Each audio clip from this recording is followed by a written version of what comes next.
University మంచి భవిష్యత్తు కోసం తెలుగు విద్యార్థులు ఇష్టపడే యూనివర్సిటీ. కాల్ 9059052378 9059052379. నమస్తే, welcome to I dream social spotlight with Kavitha. Kashmir మరోసారి ఎరుపెక్కింది. ఆ తర్వాత జరుగుతున్నటువంటి పరిణామాలు అంతే వేగంగా తీవ్ర స్థాయిలో కూడా జరుగుతున్నాయి. ఒకవైపు భారత్ కూడా ఆంక్షల్ని విధిస్తే దానికి తగ్గట్టుగా పాకిస్తాన్ కూడా రియాక్ట్ అవుతుంది. ఓవరాల్గా బోల్డ్ అన్ని అంశాల మీద ఇది ఇంపాక్ట్ చూపించబోతోంది. యాక్చువల్గా కశ్మీర్ అంశానికి ఎప్పుడు తెరపడుతుంది, ఎప్పుడు ఒక సమాధానం దొరుకుతుంది? మనతో పాటుగా ఉన్నారు సీనియర్ జర్నలిస్ట్ భరద్వాజ గారు. సార్ నమస్తే. నమస్తే సార్, కశ్మీర్ అంశం అనేది ప్రతిసారి ఒక భూతల స్వర్గం అనుకుంటారు, కాకుంటే గ్యాప్ అనేది చాలా తక్కువ గ్యాప్. 2017 తర్వాత ఆ ఇన్సిడెంట్ తర్వాత కొంచెం రిలీఫ్ వచ్చింది, ఊపిరి పీల్చుకుంటున్నారు అనుకున్న టైంలో ఇంత సడన్ అటాక్ అనేది 77 సంవత్సరాలు అయింది సార్ స్వాతంత్రం వచ్చి. అప్పటి నుంచి ప్రతిసారి ఎప్పుడూ ఏదో ఒకటి కశ్మీర్లో ఇలాంటి ఇన్సిడెంట్స్ జరగడం అనేది ఎప్పటికి ఎండ్ కార్డ్ పడుతుంది సార్? అంటే కాశ్మీర్ని భారతదేశంలో అంతర్భాగం అనుకోవడంతో మొదలైందండి అది. అంటే ఆజాదీ కాశ్మీర్ అనేటువంటి ఒక నినాదం ఉంది అక్కడ. కాశ్మీర్ స్వయం ప్రతిపత్తి కలిగినటువంటి దేశంగా వర్ధిల్లాలని ఆ రోజుల్లో కోరుకున్నారు, అది అవ్వలేదు. అయితే భారతదేశంలో అంతర్భాగంగా ఉండాలా వద్దా అనేది ప్రజాభిప్రాయ సేకరణ చేస్తామన్నారు, అది చేయలేదు. అంతిమంగా కొన్ని ప్రత్యేక వసతులు కల్పించడం ద్వారా వాళ్ళల్లో నమ్మకాన్ని కలిగించే ప్రయత్నం చేశాడు ఆయన, జవహర్లాల్ నెహ్రూ గారు. అయితే వాటి మొత్తాన్ని కూడా ఈ మధ్యకాలంలో రద్దు చేసుకుంటూ వచ్చారు వీళ్ళు. వచ్చి పాక్ ఆక్రమిత కాశ్మీరు ఉంది, ఇదంతా భారత్ ఆక్రమించుకున్నటువంటి కాశ్మీర్ ఇప్పుడు మనం చూస్తున్నది. ఆ తర్వాత కాశ్మీర్ని పరిపాలించినటువంటి హరిసింగ్ కుమారుడు మన దగ్గర మంత్రిగా కూడా పనిచేశాడు ఆయన క్యాబినెట్లో, కరణ్ సింగ్. కాశ్మీర్లో మొదటి నుంచి కూడా ఒక ఘర్షణాత్మక వైఖరికి భారత ప్రభుత్వమే కారణం. అక్కడ ప్రజల కోరికల్ని సక్రమంగా పట్టించుకుని వాటిని తీర్చే పద్ధతిలో ఎప్పుడూ వ్యవహరించలేదు వీళ్ళు. ఆ వ్యవహరించకపోవటం వలనే అనేక దారుణాలు జరుగుతూ వచ్చాయి అక్కడ. అయితే అక్కడ కాశ్మీర్లో మేము శాంతి తీసుకొచ్చేసామని చెప్పారు వీళ్ళు. ఏది ఎన్డీఏ గవర్నమెంట్ వచ్చిన తర్వాత, మోడీ గారు ప్రధానమంత్రి అయిన తర్వాత అయితే చెప్పారు. కానీ ఆ శాంతిని ఎలా తీసుకొచ్చారంటే అక్కడ అనేక ఎన్కౌంటర్లు చేయటం ద్వారా, చంపేయటం ద్వారా, గొంతు నొక్కేయటం ద్వారా శాంతి తీసుకొచ్చారు. ఇది కాదు కావాల్సింది. శాంతి అనేది శాంతియుతంగానే రావాలి. అంటే అక్కడ ప్రజలతో మాట్లాడి వాళ్ళ అభిప్రాయాలు ఏంటో కనుక్కుని వాళ్ళకి ఏం కావాలో చూసి అవి పరిష్కరించటం ద్వారా అక్కడ శాంతి రావాలి. అలా కాకుండా వీళ్ళ ప్రోగ్రాంలో భాగంగా అక్కడ కొన్ని ఎన్కౌంటర్లు చేసి కొంతమంది ఉగ్రవాదుల్ని చంపేసి, పాకిస్తాన్ ప్రేరేపిత ఉగ్రవాదం ఉన్నమాట వాస్తవమే. అంటే కాశ్మీర్ సమస్యని పాకిస్తాన్ వాడుకుంటోంది, భారతదేశం కూడా వాడుకుంటోంది. పొలిటికల్ గెయిన్ పొందుతున్నారు వీళ్ళు, రెండు ప్రాంతాల వాళ్ళు, రెండు దేశాల అధినేతలు. కానీ అక్కడ ప్రజలు నలిగిపోతున్నారు, ప్రజలు సఫర్ అవుతున్నారు, వాళ్ళ ఇబ్బందులను ఎవరు పట్టించుకోవడం లేదు. అయితే ఈ బలవంతపు శాంతి ఎందుకు తీసుకొచ్చారు మోడీ ప్రభుత్వం ఎందుకు తీసుకొచ్చిందంటే, కాశ్మీర్ని కూడా కార్పొరేట్లకు ఎక్స్పోజ్ చేయటం అనే ప్రోగ్రాంలో భాగంగా తీసుకొచ్చారు. అక్కడికి కూడా అభివృద్ధి తీసుకెళ్ళాలి అనుకున్నారు. ఈ క్రమంలోనే అక్కడ మల్టీప్లెక్స్లు నిర్మాణం చేసాం, సినిమా హాళ్లు నడుస్తున్నాయి, ఇవన్నీ చెప్పాడు ఆయన. చెప్పి సాధారణ జీవితం వచ్చేసింది కాబట్టి టూరిజం ఎలో చేస్తున్నామని చెప్పారు. ఎలో చేస్తున్నామన్నారు. సినిమా షూటింగ్లు కూడా మొదలైనవి, గతంలో జరిగేవి. గతంలో ప్రతి సమ్మర్లోనూ తెలుగు సినిమా షూటింగ్లు కూడా కాశ్మీర్లోనే పెట్టుకునేవాళ్ళు, చల్లగా ఉంటుందని. ఇప్పుడు మళ్ళీ ఆ షూటింగులకు వెళ్ళేటువంటి ప్రయత్నం చేస్తున్నారు. అక్కడ టూరిజం నెమ్మదిగా డెవలప్ అవుతున్నటువంటి సందర్భంలో ఈ ఇన్సిడెంట్ జరిగింది. ఈ ఇన్సిడెంట్ వెనకాల ఎవరైతే ఆ దాడికి పాల్పడ్డామని క్లెయిమ్ చేసుకున్నారో ద రెసిస్టెన్స్ ఫ్రంట్ అనేటువంటి ఆర్గనైజేషన్ క్లెయిమ్ చేసుకుంది. ఇది రెసిస్టెన్స్ కాదు, అక్కడ హింస జరుగుతున్న మాట వాస్తవమే. కానీ ఆ హింసకి ఇది జవాబు కాదు, ఇది సమాధానం కాదు. అలాగే అక్కడ ఎవరిని చంపారు? కొంతమంది పరిగెడుతున్నటువంటి వాళ్ళని చంపారు. చనిపోయిన వాళ్ళలో కొంతమంది ముస్లిమ్స్ కూడా ఉన్నారు. కానీ కొంతమందిని వాంటెడ్గా అడిగి చంపారు అనేది కూడా వాళ్ళు వాంగ్మూలాలు ఇస్తున్నారు.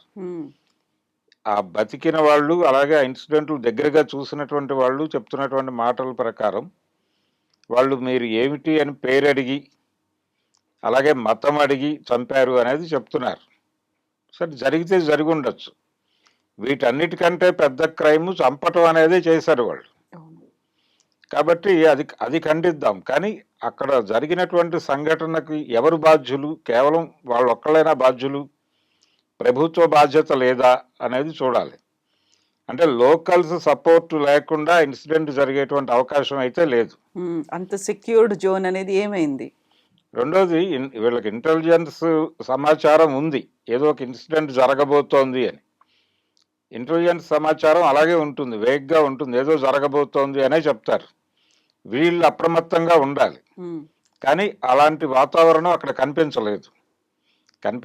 వాళ్ళు చాలా హాయిగా వచ్చి ఇన్సిడెంట్ చేసుకుని వెళ్ళిపోయారు. పెద్ద టెన్షన్ కూడా పడలేదు వాళ్ళు. భద్రతా దళాలు వచ్చే లోపే కార్యక్రమం పూర్తి చేసుకుని వెళ్ళిపోగలిగారు. అంటే ఎంట్రీకి రిట్రీట్కి కూడా వాళ్ళు ప్రాపర్గా ప్లాన్ చేసుకుని వచ్చారు. దీనికి లోకల్ పీపుల్ సపోర్ట్ లేకుండా జరిగేటువంటి అవకాశం అయితే లేదు. ఎందుకు సపోర్ట్ చేసి ఉంటారు వాళ్ళు? వాళ్ళకు ఉన్నటువంటి ఇబ్బంది ఏంటి? అంత కోపం ఏమిటి? అంత కోపానికి కారణం ఏమిటి అనేది అన్వేషించి ఆ కోపానికి కారణాలు తెలుసుకుని వాటిని తీర్చకపోతే ఇలాంటి ఇన్సిడెంట్లు అనేకం జరిగేటువంటి అవకాశం ఉంటుంది డెఫినెట్గా. ఆ దిశగా ప్రభుత్వం ప్రయత్నం చేయాలి. ఆ ప్రయత్నం చేస్తున్నట్టుగా ఎక్కడ కనిపించట్లేదు. ఇప్పటికీ ఒకటే మాట్లాడుతున్నారు, ఆ సీన్ని ఎలా వాడుకోవాలనేటువంటి తాపత్రయమే కనిపిస్తోంది రెండు వైపుల నుంచి. ఇప్పుడు సింధు నదీ జలాలను ఆపేస్తామని వీళ్ళు, ఆపితే మేము ఏం చేయాలో మాకు తెలుసని వాళ్ళు ఈ ఘర్షణకి వెళ్తున్నారు. అంటే ఇప్పటి వరకు ఎప్పుడు నదీ జలాలు ఆపేస్తాము లాంటి ప్రకటనలు ఎప్పుడూ లేవు. అంటే పాకిస్తాన్తో ఇన్నిసార్లు యుద్ధాలు జరిగినాయి. జవహర్లాల్ మన లాల్ బహదూర్ శాస్త్రి దగ్గర నుంచి మొదలు పెడితే జరుగుతూనే ఉన్నాయి. ఏ సందర్భంలోనూ నదీ జలాలు ఆపేస్తామనేటువంటి మాట రాలేదు. ఇప్పుడు మొదలైంది అంటే పాకిస్తాన్ని మరొకసారి బూచిగా చూపించి భారతదేశంలో పొలిటికల్ గెయిన్ పొందాలి అని చెప్పి భారతీయ జనతా పార్టీ చూస్తోంది. కానీ ఈ సమస్యకి పరిష్కారం ఏమిటి? మరొకసారి మళ్ళీ ముస్లిం సమాజం నిందితులుగా నిలబడ్డారు. మళ్ళీ ఒకసారి ప్రపంచం మొత్తానికి అనుమానం వీళ్ళ మీద. వీళ్లతో మనం ట్రావెల్ చేయటం కరెక్టేనా కాదా అనేటువంటి అభిప్రాయం కలిగించే పద్ధతిలో ప్రచారం జరుగుతోంది. సార్, ఇప్పుడు అదంతా ముస్లిం సమాజం అంటే ఇక్కడ మన దగ్గర ఉన్న వాళ్ళు కూడా ఈ రోజు శుక్రవారం ప్రత్యేక ప్రార్థనల్లో నల్ల బ్యాడ్జీలు, నల్ల రిబ్బన్లతో కూడా వాళ్ళు ప్రార్థనలు చేసుకున్నారు. అందరూ అయితే ఖండిస్తున్నారు. అఖిల పార్టీ సమావేశానికి కూడా అందరూ అటెండ్ అవుతున్నారు. అక్కడ పర్టికులర్గా పాకిస్తాన్ని బూచిగా చూపిస్తున్నారా? అక్కడ ఉన్నటువంటి మిలిటరీని బూచిగానా? అక్కడ ఉన్నటువంటి మిలిటెంట్లను బూచిగా అంటారా? మిలిటెంట్లని పాకిస్తాన్ నుంచి వచ్చారు అనేది ఎస్టాబ్లిష్ చేయడానికి ప్రయత్నం చేస్తున్నారు. కానీ ఆ వచ్చిన వాళ్ళలో లోకల్ వాడు కూడా ఒకడు ఉన్నాడు అనేది రిపోర్ట్ ఆల్రెడీ బయటకు వచ్చేసింది. వచ్చిన 5 అని ఒక వెర్షను, 3 అని ఒక వెర్షను చెప్తున్నారు. ఏదేమైనా ఒకడు లోకల్ వాడు ఉన్నాడు అనేది. అంటే ఒకళ్ళు ఇద్దరు ఉండొచ్చు లోకల్ పీపుల్ సపోర్ట్ లేకుండా, ఆ టెరైన్ మీద పట్టు లేకుండా వాళ్ళు వచ్చి అంత పెద్ద యాక్షన్ చేసేటువంటి ఛాన్స్ అయితే లేదు. కాబట్టి లోకల్ పీపుల్ చేశారు, సహకరించటం అనేది జరిగింది. ఏదో మేరకు వాళ్ళకి షెల్టర్ ఇవ్వటము ఏదో ఒకటి జరిగింది. సహాయం చేయటానికి కూడా వాళ్ళని ప్రేరేపించిన వ్యవహారం ఏంటి, ఆలోచనలు ఏంటి అనేది తెలుసుకోవాలి కదా. ఏ కోపంతో వాళ్ళు ఈ రివెంజ్ ప్రోగ్రామ్కి సపోర్ట్గా నిలబడ్డారు అనేది తెలుసుకోకుండా ఆ సమస్యని పరిష్కరించడం అనేది అయ్యే పని కాదు. అక్కడ శాంతిని తీసుకురావటం కూడా అయ్యే పని కాదు. ఎక్కడైనా సరే సమాజం శాంతిగా ఉంది అంటే అక్కడ ప్రజలు ఆనందంగా ఉండాలి. వాళ్ళ సమస్యలు ఏమిటో కనుక్కుని వాటిని పరిష్కరించాలి. మీ ప్రోగ్రాం కాదు. అంటే మీరేమనుకున్నారు, కాశ్మీర్ని కార్పొరేట్లకు ఎక్స్పోజ్ చేయటం కోసం అక్కడ శాంతి తీసుకురావటానికి మీరు అర్జెంటుగా నిర్మూలన కార్యక్రమం చేపట్టారు. ఉగ్రవాద నిర్మూలన అంటే ఉగ్రవాదుల్ని చంపేయటం మాత్రమే కాదు. దొరికిన వాడిని దొరికినట్టు ఎన్కౌంటర్ చేసేసి ఏదో పద్ధతిలో చంపేశాం, మేము ఇన్ని హత్యలు చేశాం కాబట్టి ఇంకా లేదు అని చెప్పడానికి కుదరదు. ఎందుకంటే ఇది దాన్ని ఏమిటంటారు, పొలాల్లో వచ్చినటువంటి ఏదో ఒక పురుగు ఆశించటం కాదు. అక్కడ ఏదో ఒక ఎరువు కొట్టేస్తేనో లేకపోతే మందు కొడితేనో పిచికారీ చేస్తే పోతుంది అనుకోవటానికి అలా కుదరదు. అక్కడ ప్రజలతో ముడిపడి ఉన్నటువంటి వ్యవహారం. లోకల్ టెరైన్ మీద పట్టు లేకుండా ఇలాంటి యాక్షన్స్ చేయరు ఎవరు. ఉమ్, రెండోది సాధ్యం కూడా కాదు. ఎందుకంటే వాళ్ళు అక్కడ ఉన్నారు, రోజు తిరిగారు అక్కడ. ఎంతమంది వస్తున్నారు క్యాలిక్యులేషన్ ఉంది వాళ్ళ దగ్గర క్లియర్గా. అలాగే వాళ్ళ వాచ్ ఎలా ఉంది అనేది కూడా చూసుకున్నారు. భద్రతా దళాల వాచ్ ఇది క్లియర్ రెక్కీ లేకుండా జరిగినటువంటి ఏదో అసందర్భంగా జరిగినటువంటి ఇన్సిడెంట్ అయితే కాదు. ఇది వెల్ ప్లాన్డ్ యాక్షనే. ఉమ్, ఈ వెల్ ప్లాన్డ్ యాక్షన్ ఎగ్జిక్యూట్ చేయటం కూడా చాలా పద్ధతిగా ఎగ్జిక్యూట్ చేశారు వాళ్ళు. కాబట్టి వాళ్ళు అంతగా ప్రిపేర్ అవటానికి అవకాశం కల్పించినటువంటి వాళ్ళు ఎవరు అనేది చూడాలి ఇప్పుడు. ఉమ్, చూసి దానికంటే కూడా ముందు అంత కోపం ఎందుకుంది వాళ్ళకి అనేది తెలుసుకోవాలి. తెలుసుకోకుండా మీడియా కూడా ఆ వైపు దృష్టి పెట్టాలి. ఉమ్, ఆ వైపు దృష్టి పెట్టకుండా ఇదేదో పాకిస్తాన్ చర్య అనేసి ఒక మాట అనేస్తే కుదరదు. పాకిస్తాన్ మీద బురదేసి దాన్ని ఇక్కడ ప్రజల్లో ఎక్స్పాండ్ చేసి, అంటే ముస్లిం సమాజం అయితే భయపడింది ఈ సంఘటన జరగగానే. మన మీద మళ్ళీ అనుమానపు చూపులు ప్రసరిస్తాయని అన్ని చోట్ల ఉమ్, భయపడ్డారు. మీరు చెప్పినట్టుగా నల్ల బ్యాడ్జీలు కట్టుకుని ప్రార్థనలకు వెళ్తున్నారు, నిరసనలు తెలియజేస్తున్నారు విపరీతంగా. అలాగే రకరకాల సామాజిక మాధ్యమాల్లో వాళ్ళు విపరీతంగా మాట్లాడుతున్నారు ఈ ఇన్సిడెంట్ని ఖండిస్తూ. అలాగే చాలా ప్రాంతాల్లో పీస్ ర్యాలీలు చేస్తున్నారు వాళ్ళే. ఉమ్, ఇటువంటి పరిస్థితి అంటే మమ్మల్ని దయచేసి అనుమానపు చూపులతో వేధించకండి అని వేడుకుంటున్నారు వాళ్ళు. ఉమ్, ఆ పరిస్థితి కల్పించారు వీళ్ళు. ఆ ఇన్సిడెంట్ జరగగానే ఇమ్మీడియట్గా అందరి కళ్ళు ఒక అనుమానంతో మొదలైనాయి. ఒకటి, పాకిస్తాన్ ప్రేరేపిత ఉగ్రవాదము అనేది చెప్పడం ద్వారా పొలిటికల్ గెయిన్ పొందాలి, అలాగే సర్జికల్ దాడులు చేయండి అని కొంతమంది డిమాండ్ చేసేస్తున్నారు బయటకు వచ్చి. అవును. ఈ సర్జికల్ దాడులు చేయటమో లేకపోతే పాకిస్తాన్ మీద యుద్ధం ప్రకటించటమో ఈ సమస్యకు పరిష్కారం కాదు. కాశ్మీర్ ప్రజల ఆకాంక్షల్ని గౌరవిస్తున్నాం మేము అని చెప్పాలి. చెప్పి మొదటి నుంచి అక్కడ జరుగుతున్నటువంటి యుద్ధానికి కారణాలు ఏమిటి దగ్గర నుంచి మూలాల్లోకి వెళ్ళి ఆలోచించకపోతే ఇది ఎప్పటికీ అలాగే ఉంటుంది. సార్, ఇప్పుడు ఆర్టికల్ 370 రద్దు చేసిన తర్వాత ఎలక్షన్స్ జరిగాయి. అందులో ప్రజలంతా భాగస్వాములు అయ్యారు. అక్కడ ఒక ప్రభుత్వం కూడా ఏర్పడింది. ఆ తర్వాత గతంలో శ్రీనగర్ అక్కడ లాల్ చౌక్లో ఎక్కడ మన భారతదేశానికి సంబంధించి స్వాతంత్ర దినోత్సవాన్ని సెలబ్రేట్ చేసుకోలేదు.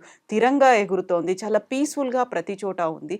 అండ్ వెరీ రీసెంట్గా 1 వీక్ బ్యాకే పాకిస్తాన్ ఆర్మీ చీఫ్ అన్నటువంటి మాటలు కూడా ఇప్పటికీ మా రక్తంలో కశ్మీర్ ఉంది, మేము హిందువులు ఒకటి కాదు, మా ఆలోచన వేరు అనే మాట, విడదీయలేరు అనే ఒక మాట చెప్పిన తర్వాత ఇలాంటి అల్లకొల్లాయిలో జరుగుతాయి అనేది మిలిటెంట్ చీఫ్ చెప్తున్నారు. వాళ్ళందరూ చెప్పిన తర్వాత అది అటువైపు నుంచే వచ్చింది అనే వాదన కూడా ఉంది కదా సార్. వాళ్ళు చేసిన పని అనేదే కదా ఇదంతా. లేదు, వాళ్ళు చేశారు, వాళ్ళు వచ్చారు అనే దానిలో అనుమానం ఏం లేదు. కానీ వాళ్ళకి లోకల్ సపోర్ట్ కూడా దొరికింది.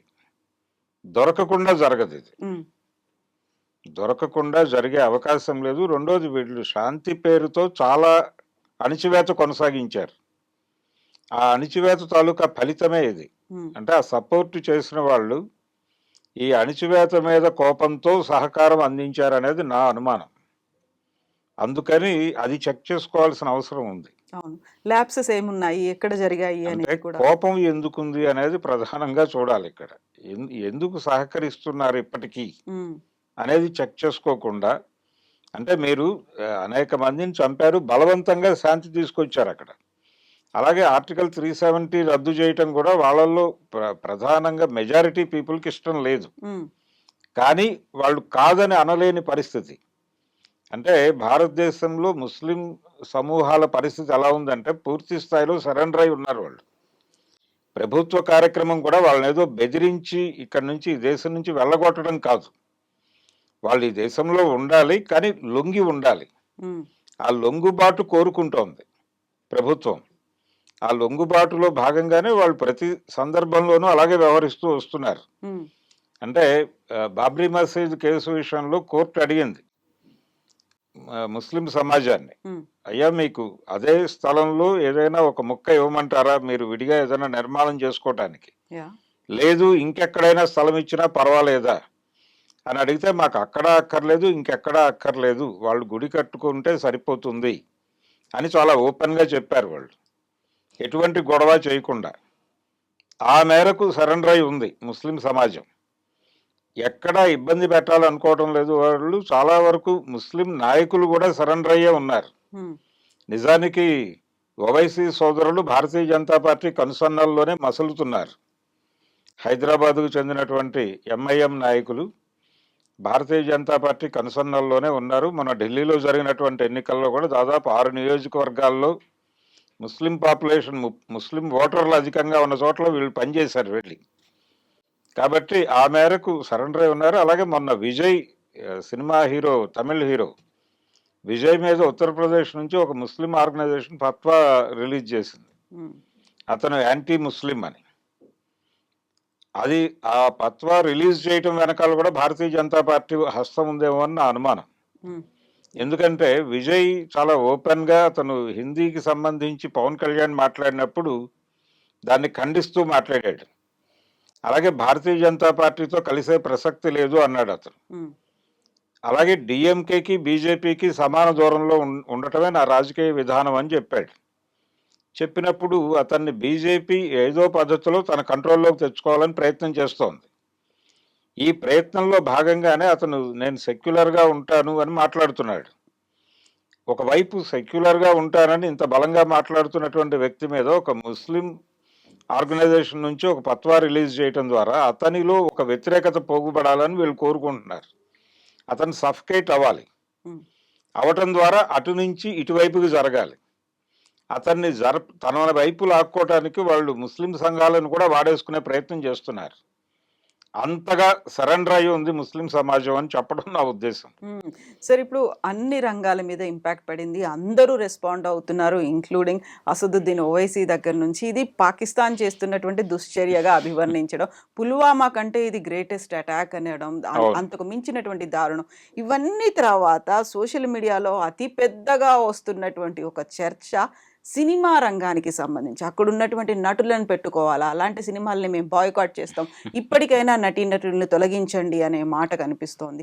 బాలీవుడ్ కావచ్చు, టాలీవుడ్. ఇప్పుడు ప్రభాస్ సినిమాకి సంబంధించి కూడా ఫౌజీ సినిమాలో కూడా హీరోయిన్ పాకిస్తాన్కి కనెక్షన్ ఉంది. ఆర్మీ చీఫ్ కూతురే అనే ఒక మాటలు కూడా ఉన్నాయి. కాబట్టి తను తొలగించి ఎంత రిజాయిండర్స్ ఇచ్చినప్పటికి కూడా అదే కంటిన్యూ అవుతోంది. నెక్స్ట్ ఏంటి సార్ అసలు? అంటే పాకిస్తాన్ నుంచి ఇక్కడ నటించకూడదు ఇలాంటివన్నీ ఒక ఎమోషన్లో వస్తున్నాయి ఇవన్నీ. అంటే యాంటీ పాకిస్తాన్ అనేటువంటి ఒక ఎమోషన్ని బాగా రగిలించగలిగారు. ఇది మాత్రమే కాదంటున్నాను నేను. ఇది పాకిస్తాన్ హస్తం లేదు అని నేను అనటం లేదు, కానీ పాకిస్తాన్ మాత్రమే చేసింది ఇది అనేది కూడా అంగీకరించడం తప్పే. కాకపోతే పాకిస్తాన్ వ్యతిరేక భావనలు రెచ్చగొట్టడం అనేది జరుగుతోంది. ఇప్పుడు ఆ అమ్మాయికి టెర్రరిస్ట్ అటాక్కి సంబంధం ఉండే అవకాశం లేదు ఇప్పుడు ఫౌజీ హీరోయిన్కి. కానీ ఆ అమ్మాయిని టార్గెట్ చేస్తున్నారు. తన ఇండో అమెరికన్ని నేను అని క్లెయిమ్ చేసుకుంటూ ఒక లెటర్ రిలీజ్ చేసింది ఆ అమ్మాయి. కానీ అమ్మాయి ఫాదర్ అక్కడ ఆర్మీలో పనిచేశాడు. ఈ మూలాలు వెతికి, అంటే ఇప్పుడు ప్రతి సందర్భంలోనూ అంటే అమ్మాయి పాకిస్తాన్ రూట్స్ ఉన్నాయనే విషయాన్ని కొంచెం బలంగానే ఈ సినిమా ప్రారంభం అప్పుడు ఎక్స్పోజ్ చేశారు వాంటెడ్గానే. అంటే అప్పుడేమో మేము కలుపుకుని వెళ్లే పద్ధతిలో వ్యవహరిస్తున్నాము అని తమని తాము విశాల దృక్పథంలో చెప్పుకునే పద్ధతిలో ఆ మాట అనేశారు. ఎవరు మేకర్సే అన్నారు ఆ మాట. డైరెక్టర్ గారే చెప్పాడు ఆ మాట మీడియాతో. మరి వాళ్ళు చెప్పిన మాటలే ఇప్పుడు లేదు, నేను ఇండో అమెరికన్నే అంటోంది అమ్మాయి. సరే అంటే అనొచ్చు, తప్పేం లేదు. కానీ ఇక్కడ ఈ ఎమోషన్ని రైజ్ చేయటం ద్వారా అటు నుంచి ఎవరూ రాకూడదు, ఇటు నుంచి ఎవరూ నటించకూడదు, ఇవన్నీ ఈ సినిమాలు అక్కడ ఆడకూడదు, ఆ సినిమాలు ఇక్కడ ఆడకూడదు, ఈ గొడవంతా తీసుకొచ్చేస్తారు. ఇప్పుడు దీన్ని ఒక కల్చరల్ వారుగా కూడా మార్చే ప్రయత్నం చేస్తున్నారు. ఇది తప్పు. చేసినటువంటి వీళ్ళు టెర్రరిస్టులు కాదు. ఇప్పుడు ఆ అమ్మాయి టెర్రరిస్ట్ కాదు. ఆ అమ్మాయి ఫాదర్ ఆర్మీలో పనిచేస్తే చేసుండొచ్చు. అంత మాత్రం చేత ఈ అమ్మాయిలో కూడా ఉగ్రవాద లక్షణాలు ఉన్నాయని లేదు. ఇక్కడ ఏదైనా అటాక్ ఫ్రేమ్ చేస్తూ ఆ పనిలో భాగంగా ఎంఐ వచ్చింది దాకా వెళ్ళిపోయే పరిస్థితి కనిపిస్తోంది. ఈ ధోరణి తప్పు. ఇచ్చిపుచ్చుకునే ధోరణి ఎప్పుడూ ఉండాలి. ఇరుగు పొరుగు దేశాల మధ్య ఏదో మేరకు సుహృద్భావపూరిత వాతావరణం ఖచ్చితంగా ఉండాలి. దానికి ఏం చేయాలనేది ఆలోచించాలి. అంతే తప్ప గొడవలు పెట్టుకోవటం, ఆ గొడవ చూపించడం ద్వారా ఇక్కడ ఎమోషన్ రైజ్ చేయటం అంటే ఒక రిటైర్డ్ మిలిటరీ ఆఫీసర్ ఒక మాట అన్నాడు, అది అవైలబుల్ లేదు అతని స్టేట్మెంట్. ఉమ్, ఆయన ఏమన్నాడంటే, కేంద్రంలో భారతీయ జనతా పార్టీ గెలిచిన ప్రతిసారి ఆర్మీలో ఒక భయం మొదలవుతుంది అని. ఉమ్, ఎందుకు అని అడిగితే ఆయన చెప్పిన సమాధానం ఏంటంటే, వీళ్ళ పొలిటికల్ గెయిన్స్ కోసం కొంచెం బార్డర్లో ఏదో ఒక టెన్షన్ క్రియేట్ చేస్తారు. దానిలో అది మనం సీరియస్ వారేం కాదు అది, కానీ కనీసం 5-6 చనిపోతారు కదా అనవసరంగా, అది బాధాకరం అని చెప్పి అన్నాడు ఆయన. ఇలాంటివి అంటే కార్గిల్ పేరుతో జరిగినటువంటి ప్రయత్నాలు, అంటే ఏదో ఒక ఎమోషన్ని రైజ్ చేయడానికి బార్డర్లో ఒక ఒత్తి వెలిగిస్తే దాని తాలూకా వేడితో భారతదేశంలో ఎన్నికల మీద ఆ ఇన్ఫ్లుయెన్స్ తీసుకోవచ్చు అనేది ఒక ప్రోగ్రామ్గా భారతీయ జనతా పార్టీ చేస్తూ పెడుతోంది. ఇప్పుడు కూడా అదే జరుగుతోంది. యాంటీ పాకిస్తాన్ వేవ్ క్రియేట్ చేసే ప్రయత్నం చేస్తున్నారు. ఈ యాంటీ పాకిస్తాన్ వేవ్ క్రియేట్ చేయటం అనేది అంటే అది కేవలం వాళ్ళ వరకు కన్ఫైన్ అయితే బాగుంటుంది. ఏది ఇప్పుడు ఆ ఉగ్రవాదపు అవుట్ఫిట్స్ ఏవైతే ఉన్నాయో వాళ్ళ వరకు కన్ఫైన్ అయితే, ఆర్గనైజేషన్ ఆల్రెడీ క్లైమ్ చేసుకున్నటువంటి ఆర్గనైజేషన్ దాని రూట్స్ ఏంటి అనేది పట్టుకోండి, వాళ్ళని అరెస్ట్ చేయండి, కేసులు పెట్టండి, మీరు ఏదైనా చేసుకోండి, లీగల్గా ప్రొసీడ్ అవ్వండి, వాళ్ళని కోర్టు ముందు ప్రవేశపెట్టండి, ఉమ్, ఉరిశిక్షలు వేయండి, వాళ్ళకి ఏదైనా చేయండి. కానీ ఈ దేశంలో ఉన్న పాకిస్తాన్ వాళ్ళని, నిజానికి పాకిస్తాన్ నుంచి చాలా ప్రాంతాల నుంచి ఇక్కడికి వచ్చి ఎటువంటి పత్రాలు లేకుండా జీవిస్తున్నటువంటి ముస్లిమ్స్ కూడా ఉన్నారు. వీళ్ళు భయపడుతున్నారు ఇప్పుడు.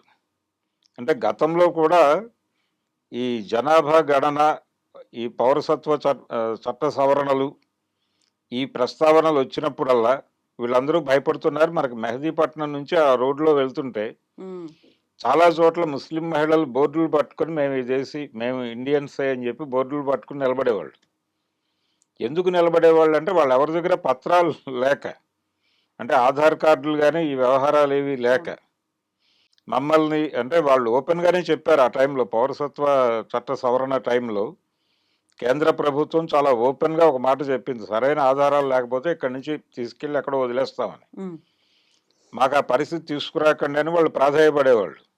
అవును. లక్కీగా ఈ కరోనా వచ్చిన తర్వాత ఇది కొంచెం వెనక్కి వెళ్ళింది. వెనక్కి వెళ్ళటం వలన వీళ్ళు రోడ్ల మీద కనిపించట్లేదు, కానీ అంతకుముందు రెగ్యులర్గా నిలబడి ప్లకార్డులు పట్టుకుని ఉండేవాళ్ళు. పాకిస్తాన్ నుంచి వచ్చేసిన వాళ్ళు కూడా ఉన్నారు ఇక్కడ. ఉమ్, వీళ్ళందరూ భయపడుతున్నారు ఇప్పుడు, ఈ వేడిలో మా మీద అటాక్స్ జరిగితే ఏంటి పరిస్థితి అని భయపడుతున్నారు వాళ్ళు. మనకి ఒక కల్చర్ ఉంది మొదటి నుంచి. ఆ కల్చర్ ఏంటంటే, ఇందిరాగాంధీని పంజాబీ సిక్కులు చంపారు అనగానే ఎక్కడెక్కడో పల్లెటూరులో కూడా అక్కడ ఉన్నటువంటి పంజాబీ రెస్టారెంట్ల మీద వాటి మీద దాడులు చేసేశారు, ఎటువంటి ఆలోచన లేకుండా. ఉమ్, అంటే విజయవాడ లాంటి చోట్ల కాంధారి అనేటువంటి హోటల్ మీద దాడి జరగాల్సినటువంటి అవసరం లేదు, అది పంజాబీ హోటల్ అని మాత్రమే తెలుసు ప్రపంచానికి. అలాగే ఆటోమొబైల్ షాపులు ఎక్కడైనా వాళ్ళవే ఉంటాయి. ప్రతి ఊళ్ళోనూ ఆటోమొబైల్ షాప్స్ అన్నీ తగలబెట్టారు. ఢిల్లీలో అయితే సిక్కుల్ని ఊచకోతే కోసారు. ఉమ్, అది ఇప్పటికీ తేలలేదు ఆ కేసు. అందులో భగత్ కూడా నిందితుడు, ఆయన మీద ప్రూవ్ అయింది, మళ్ళీ ప్రూవ్ కాలేదని చెప్తారు. ఆ గందరగోళం నడుస్తూనే ఉంది ఢిల్లీలో. కాబట్టి ఒక చోట ఏదైనా ఇన్సిడెంట్ జరగగానే జరిగినటువంటి వ్యక్తి తాలూకా మతం మీద ఈ ప్రభావం పట్టడం, ఆ మత అనుయాయులని మీద దాడి జరగటం అనేది మనకు ఒక కల్చర్గా జరుగుతోంది. ఉమ్, ఇది సబబు కాదు, యా, ఇది మారాలి. దీని మీద అంటే ఈ ఇన్సిడెంట్ ఎందుకు జరిగింది అనేది మాత్రమే పట్టించుకోవాలి తప్ప, ఎవరు చేశారు అని చెప్పి వాళ్ళ రూట్స్, వాళ్ళకి సంబంధించిన వాళ్ళు, లేకపోతే ఇప్పుడు అందులో ఎవరో నేరం చేశాడంటే అతని పేరులో ఏదో హుస్సేనో మరొకటో ఉంటే ఆ పేరుతో ఇక్కడ ఉన్న వాళ్ళ మీద దాడులు చేస్తా ఉంటే కుదరదు. అంటే మాస్ని అలా అలా ఒక దీనిలోకి తీసుకెళ్తున్నారు, ఆ ఎమోషన్లోకి. ఎమోషన్తో ఇలాంటి విషయాలు సెటిల్ చేయటం అనేది కరెక్ట్ కాదు. ఉమ్, అది ప్రజల మీద ఇండైరెక్ట్గా ప్రభుత్వం చేస్తున్నటువంటి దాడిగానే చూస్తాను నేను. ప్రభుత్వ ఉగ్రవాదం కూడా చూస్తున్నాం మనం ఓపెన్గానే. అంటే అడవుల నుంచి ఆదివాసీల్ని ఖాళీ చేయించడానికి వాళ్ళు ఎన్ని ఎన్కౌంటర్లు చేస్తున్నారో చూస్తూనే ఉన్నాం. మరి అవన్నీ ఏ అకౌంట్లో వేయాలి? ప్రభుత్వం కూడా ఉగ్రవాదంగానే బిహేవ్ చేస్తోంది కదా ఓపెన్గానే. కాబట్టి ఒక ఉగ్రవాది ఇంకో ఉగ్రవాదిని ఉగ్రవాది అనేటువంటి హక్కు ఉండదు. ఉమ్, కాబట్టి అమిత్ షా గారి ప్రభుత్వం చాలా నిస్సిగ్గుగా బిహేవ్ చేస్తోంది. వాళ్ళు వాంటెడ్గానే పాకిస్తాన్ మీద గొడవ చేసి ఇది పాకిస్తాన్ చర్య, వాళ్ళు మన దేశంలోకి చొరబడిపోతున్నారు, మన సర్జికల్ దాడులు చేయాలి అని జనం నుంచి ఒక ఒపీనియన్ వచ్చేలాగా చేసుకుని ఈ ఎమోషన్ని క్యారీ ఫార్వర్డ్ చేయటం ద్వారా మళ్ళీ దేశంలో ఒక వాళ్ళకు అనుకూలమైనటువంటి వాతావరణం తెచ్చుకునేటువంటి ప్రయత్నము, అలాగే ముస్లిం సమాజాన్ని మరింతగా లొంగ తీసుకునేటువంటి ప్రయత్నము చేస్తున్నారు. ప్రభాస్ సినిమా ఏమవుతుంది సార్ ఇప్పుడు?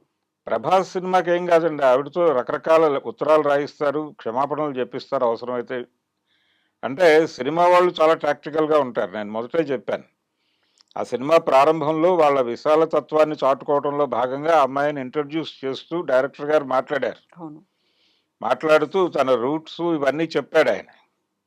ఆ రోజుకి అది మార్కెట్ టాలెంట్ అనుకున్నాడు ఆయన, అంటే మార్కెటింగ్ ఎలిమెంట్గా పట్టుకున్నాడు దాన్ని. అక్కడ వరకే ఉపయోగపడింది. ఇప్పుడు ఉపయోగపడదు అనుకుంటే అమ్మాయి మీద ఏదైనా షూట్ జరగకపోయి ఉంటే తీసేసినా తీసేస్తారు వాళ్ళు, అమ్మాయిని తీసేస్తారు, సినిమా కంటిన్యూ అయిపోతుంది. లేదు ఏదైనా కొద్ది పార్ట్ షూట్ అయి ఉంటే దాన్నైనా తీసేసి ఆ అమ్మాయి బదులు ఇంకొక హీరోయిన్ పెట్టుకుంటారు. అంతే తప్ప సినిమాని ప్రాజెక్ట్ని ఇబ్బంది పెట్టరు వాళ్ళు. లేదు కొంత ఎక్కువ షూట్ అయి ఉంటే ఆ అమ్మాయితో రకరకాల ప్రకటనలు ఇప్పిస్తారు. అంటే పాకిస్తాన్ వ్యతిరేక ప్రకటనలు, భారత్ అనుకూల ప్రకటనలు, ఇలా రకరకాలుగా ఒక 3-4 ఇంటర్వ్యూస్ ఇదే దాని మీద ఫ్రేమ్ చేసి నడిపి తనని, అంటే వాళ్ళని ఈ అమ్మాయితో తిట్టించటం ద్వారా ఆ అమ్మాయిని పవిత్రురాలుగా మార్చి మళ్ళీ షూటింగ్లోకి తీసుకుంటారు. అంటే ఇది కమర్షియల్ యాక్టివిటీనే, దీనిలో ప్రాజెక్ట్ని ఇబ్బంది పెట్టుకోరు వాళ్ళు. షూట్ కాకపోతే అమ్మాయిని తీసేస్తారు, అయి ఉంటే కనుక అమ్మాయితో క్షమాపణలు చెప్పించి ప్రాజెక్ట్ కంటిన్యూ చేస్తారు. కాబట్టి ఆ సినిమాకి వచ్చిన ఇబ్బంది ఏం లేదు ఫౌజీకి. కాకపోతే దీని ద్వారా కూడా ఒక ప్రచారం జరిగింది దానికి. ఆ సినిమా మరొకసారి డిస్కషన్లోకి వచ్చింది, జనం మాట్లాడుకుంటున్నారు ఆ హీరోయిన్ గురించి, ఆ సినిమా గురించి. ఆ రోజున మాట్లాడుకున్నారు, మళ్ళీ ఇప్పుడు మాట్లాడుకుంటున్నారు. ఇది మాకు అంటే మరొక మంచిదే అన్న పద్ధతిలో వెళ్ళిపోతారు వాళ్ళు. Yes, sir. Thank you so much, sir. Thank you, sir.